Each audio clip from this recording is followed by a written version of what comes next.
नमस्कार दोस्तों reality show shark tank में नजर आने वाले शार्क अश्नीर ग्रोवर को तो आप सभी लोग जरूर जानते होंगे। जिस भारत पे कंपनी में अब तक अश्नीर ग्रोवर को फाउंडर रहे, अब उन्हें उसी कंपनी से इस्तीफा देना पड़ा है। इस्तीफा देने के अगले ही दिन यानी कि 2 मार्च को कंपनी बोर्ड ने अश्नीर को सभी पदों से हटा दिया। तो ऐसे में आज की स्टोरी में देश की टॉप फिनटेक कंपनी भारत पे और उसके को फाउंडर अश्नीर ग्रोवर की कहानी को जानते हैं। इसके साथ ही जानेंगे कि भारत पे की शुरुआत कब हुई, इस कंपनी का बिजनेस कितना है और अश्नीर ग्रोवर और कोटक बैंक से जुड़ा विवाद क्या है जिसकी वजह से उन्हें कंपनी से इस्तीफा देना पड़ा। तो चलिए वीडियो को शुरू करते हैं। तो सबसे पहले जानते हैं कि भारत पे कंपनी की शुरुआत कैसे हुई। तो ये बात है 2017 की, जब पीसी ज्वेलर्स लिमिटेड कंपनी में बिजनेस हेड के रूप में काम करने वाले अश्नीर की मुलाकात शाश्वत नकरानी और भाविक कोलाडिया से हुई।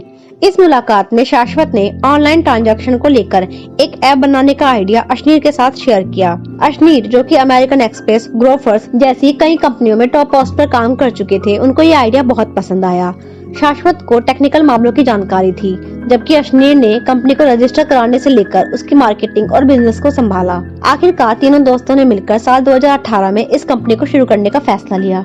आगे बढ़ने से पहले ये जान लेते हैं कि फिनटेक कंपनी होती क्या है। फिनटेक फाइनेंशियल टेक्नोलॉजी का शॉर्ट टर्म है। पैसों के ऑनलाइन लेन देन में इस टेक्नोलॉजी का यूज किया जाता है। इसके जरिए पैसों का लेन देन, डिजिटल कर्ज, बैंक के काम, क्रिप्टो करेंसी से जुड़े काम को ऑनलाइन किसी ऐप के जरिए किया जाता है।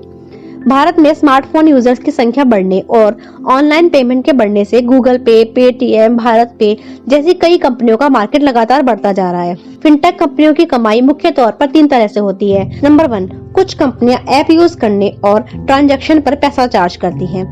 नंबर 2, कंपनी ई वॉलेट और सब्सक्रिप्शन के जरिए। नंबर 3, फिनटेक कंपनियां एड्स के जरिए भी पैसा कमाती हैं।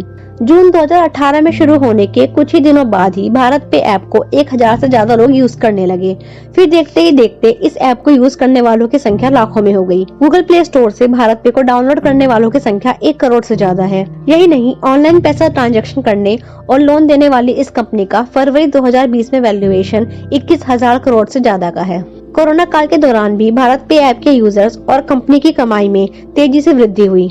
इन सब के बीच सबसे बड़ा सवाल ये है कि जब भारत में पहले से ही पेटीएम और फोन पे जैसी कंपनियां मार्केट में थी, तो इन सब कंपनियों के बावजूद भी भारत पे कैसे इतना सफल हो पाई। तो इसका कारण है भारत पे ने बाकी कंपनियों से हटकर अपनी बिजनेस स्ट्रेटेजी बनाई। भारत पे कंपनी ने अपने बिजनेस को शुरू करने के लिए कुल 4 पॉइंट पर जोर दिया। नंबर 1, यूपीआई क्यूआर कोड के जरिए ग्राहक दुकानदार को पैसा पेमेंट कर सकते हैं।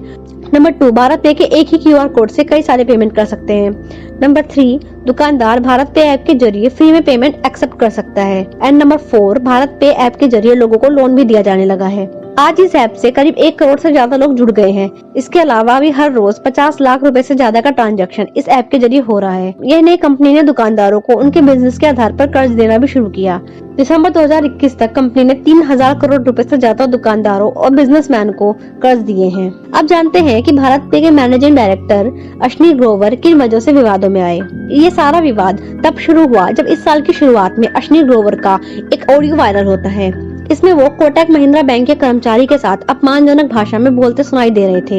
इसके अलावा कंपनी के नियमों के खिलाफ बिहेवियर करने का भी उन पर आरोप लगा था।